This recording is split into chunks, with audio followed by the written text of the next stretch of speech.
Hey, Kent Weed here. We are on site today. Customer that had some issues showing itself in a leaky basement that we did some further investigation and found a problem. Garrett's with me here, so we're going to show you what we found.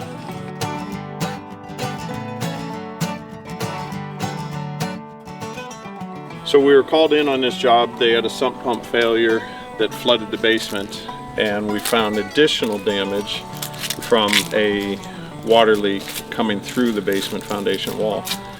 And so that got us to checking into other areas of concern. So we're going to show you what we found.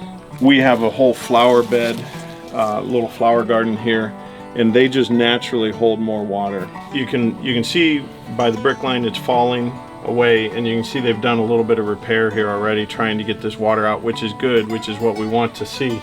But you can see the culprit right here. The downspout has just been pounding water down here, and with it being low, the water has nowhere to go. So it just sits here, and then it will find its way in. And unfortunately, that way in was through the basement wall. And as a temporary repair, they came in here, and this is sufficient for a temporary repair. They just put these bricks in here, but we've got rain moving in tomorrow. This is what you would want to do. You want to get that water coming off your roof away from the house. Best case scenario would be to put an actual drain pipe in, because we've got a sidewalk right out there that we really need to get the water out past. We can live with just getting it out at least 8 or 10 feet away from the house, but the best case scenario is get it at least 20 feet from your house. All right, this is another issue we're having on the same house. This whole back area was covered, and this downspout was going into a rain barrel. They took away the rain barrel and had this just discharging here. And as you can see, they've got it piped out here onto the concrete pad, which is great. But the one thing you need to pay attention to is that your concrete pad is not sloped towards the house, because even if it's on a concrete pad and the pad sloped towards the house, that water's still coming back towards the house. They did end up with a crack through the foundation, or water coming through a crack in the foundation. So we're going to go down and take a look at that. So we're on the inside of the wall here, and you can see that the repair has already been made. Once we found the problem, we had a company come in and do an epoxy fill repair on this foundation. So it's taken care of, the outside's taken care of. We've done an epoxy fill, which they do a lifetime warranty on that, so we should be good to go.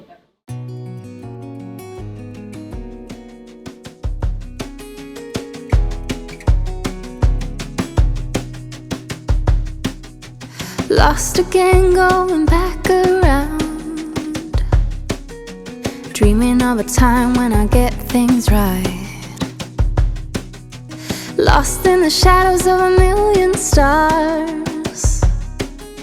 Shouldn't they enlighten my near and far? Shouldn't they at all just tell me where you are? Fall really is kind of a perfect time to talk about gutters. This one is not normal. They're not normally this close to the ground, but this particular one, you can actually see leaves and branches have filled the gutter, but you want to take care of that. You want to make sure that this is a great time of the year to go around and clean those gutters and make sure they're flowing properly.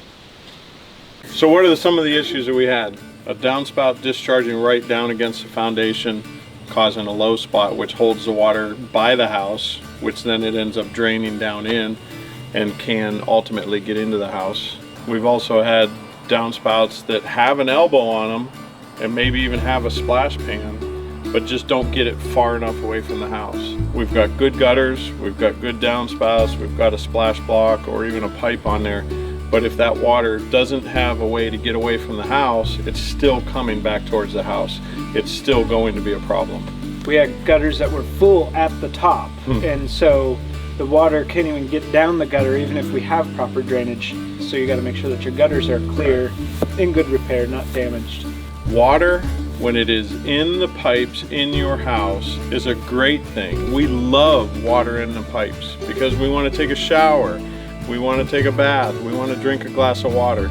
But once that water gets out of a pipe, out of control, it is no longer your friend. It is absolutely your enemy. You want to make sure that you get it out of your house as soon as possible, because it causes water damage, it can cause microbial growth, it can cause many things. So water management is crucial. Most of it is before it ever gets in the house. If you feel that we've earned it, we would love to have you like, comment, and subscribe to our videos. Share them with a friend or a family member. And then if you have questions as well, feel free to send those in. We'd love to talk about them in future videos and help you with things that maybe you see around your own home that need some attention. Thank you all for watching.